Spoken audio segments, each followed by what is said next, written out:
Good evening. My name is Blair Kooi and I am with the Dunedin History Museum. And I'd like to take just a couple minutes and kind of show you what we just opened this past Friday. So come on in, follow me, and we'll have a good time. By the way, Melba Rylot, one of our museum's great supporters, sponsored and paid for these outdoor sculptures. And in fact, I'd like to take you really briefly to the relief sculpture on the east wall of the museum. Follow me.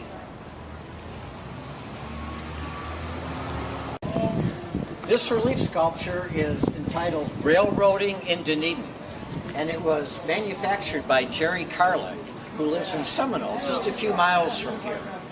And it was just an amazing thing that he did. And when we uncovered it a couple months ago, just for an hour, people loved it. And then we had our official unveiling of it this past Friday. So many thanks to Jerry. He came, by the way, with his wife and his brother and sister-in-law and I guess grandnephew, and just had a really good time. Now, this is our brand new museum store and welcome center. And we're very happy with Carol Courtwright, who was responsible for this. And this is where the people are greeted who are coming in to view the museum. And most, if not all, of our products are manufactured in the USA. And not only in the USA, but particularly in Florida. We're trying to get handcrafted items from Florida. And there's just a whole array of historical treatises of Dunedin and fun things for kids. And we just think you're really going to enjoy this museum store. Our rooms focuses on a particular area of Dunedin history. Over here on the left, you'll see a bank vault, which was going to be open sometime, I think, in 2050, but we are going to do that this coming up fall, I believe, at our grand opening. And here, if you focus on this wall, you'll see we have interactive showcases, if you will, of Dunedin. Here's sports and outdoors, celebrating Dunedin community, and one can press the buttons and will take you to different slide presentations. And then here is an old map of Florida and Cuba. It's way back in 1591. Shows you how it's changed since then. And then if you've ever been to Safety Harbor and the Philippine Park, they talk about the Indian mounds there, but also those that were in Caladesi Island here locally. And then this pig, or hog if you will, is a reminder of the huge hog population that was surrounding this community. And for some it was quite a problem. But that's why, in fact, Hog Island was named the way it is, but it became a honeymoon island after the hurricane. Now this is a very interesting room.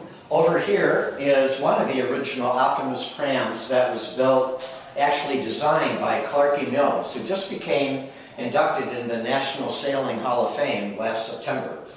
And here we have the Dunedin Yacht Club, which ceased operating in the 20s, and then it was succeeded by the Dunedin Boat Club, which is still very much a part of the Dunedin community today. We have one of the minute books there, and it tells a little bit about the history of the Woodwright, which is now the brewery owned by the painters on Douglas Avenue. And here we just have all sorts of different photos that depict Dunedin history throughout the decades. And here we go, back to hogs to honeymooners. And it was called Honeymoon Island because the developer who owned the island had a great idea of turning it into a honeymoon mecca. And there were many shacks, if you will, honeymoon shacks on the island. And that's how it got its name. Here we have a little bit more about sports, and here are golf clubs, a tennis racket, and the Dunedin old-time baseball, which actually the museum is part of even today. They call it vintage baseball, and they play roughly once a month. And it's just a fun thing for the community residents to come out. And this is the Blatchley is very famous in Dunedin, and his home, if I recall correctly, I think it now is on the National Register of Historic Places. I could be wrong on that, but I think it is.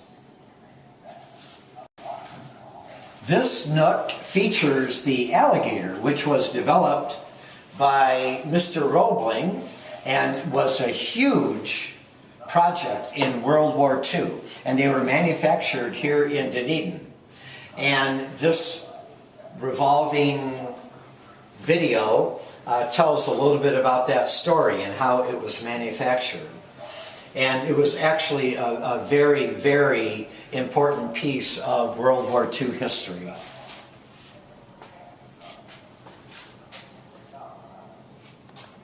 Now this room, it's one of the major rooms of the museum, depicts several different aspects of Dunedin, and one of which is the history of segregation in Dunedin that is depicted in the way that the station was actually run way back in the days.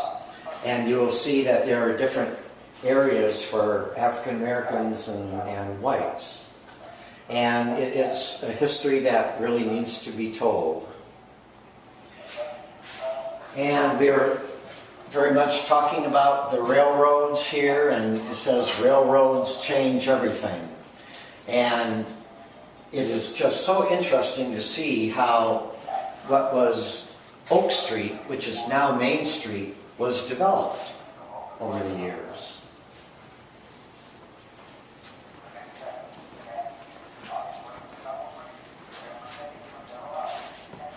Again, we're still talking about railroading here, and it was just a very, very important part.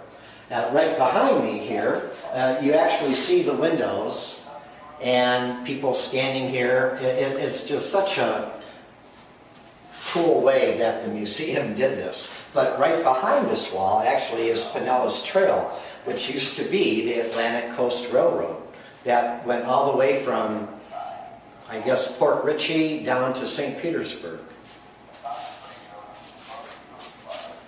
And then here we have an old advertisement for High C. And what's really interesting here, we noticed just the other day, children love its fresh orange tang. You will too. And we were wondering if the drink called tang was derived from this, or if it were part of the High C family. I don't know, but we're going to be looking into that. If you recall, tang was featured in one of the space odysseys by one of the astronauts. And now again we're getting into how downtown had changed, and it was at one point fairly blighted. And now there's been such a renaissance. And as you know, if you're anywhere near Dunedin, there is so much going on at Mardi Gras in February, and the Highland Games that are held every year. It is just a wonderful place, venue, to see some very fun celebratory events. This is a very interesting feature of the museum, which focuses on the concentrate industry, which the Skinner family started way back in the day after a devastating freeze devastated the citrus groves. And he bought them up at a very, very low price and was the founder of frozen concentrate. And in fact, the museum will be celebrating its 50th anniversary in 2020, the same year that the plant, which is now owned by Coca-Cola, is celebrating its 75th anniversary. And here we're depicting a picker up on the ladder picking the oranges. And it's just a very, very important of Dunedin history. This is part of an exhibit that the other part is at the Dunedin Library now. But Laurie White is just an unbelievable part of Dunedin history. And sadly, she passed away a year and a half ago. And after having won, I believe, 3 Grammys and a gold record. And she had been on the Letterman show and a Star Search show, and made her way from Dunedin up to Nashville and made her mark there. Here is one of her early guitars, and this shows some of her CDs. Here is a gold record that was presented to her mother and father, Larry and Yvonne White. And next to the museum actually is a pavilion that was dedicated on June 10th this year to her memory. And it's the Laurie White Pavilion. And people who are musicians are encouraged to come out and play. They can even plug in electrical instruments and play those as well. Her class of 1983 of the high school came out, and we had a special opening for them of the exhibit on that day of the dedication. It was a very poignant but celebratory moment of her life. Well, I wish to thank you for coming on that tour with me, and I hope you'll have the opportunity, or take the opportunity, to come visit the museum this summer or fall. And we're having a grand opening on October 6th, I believe, but it will be open for free for Dunedin residents for the next 3 months. And we'd love to have you come out and perhaps even become a member. It's worth knowing history here. Thank you.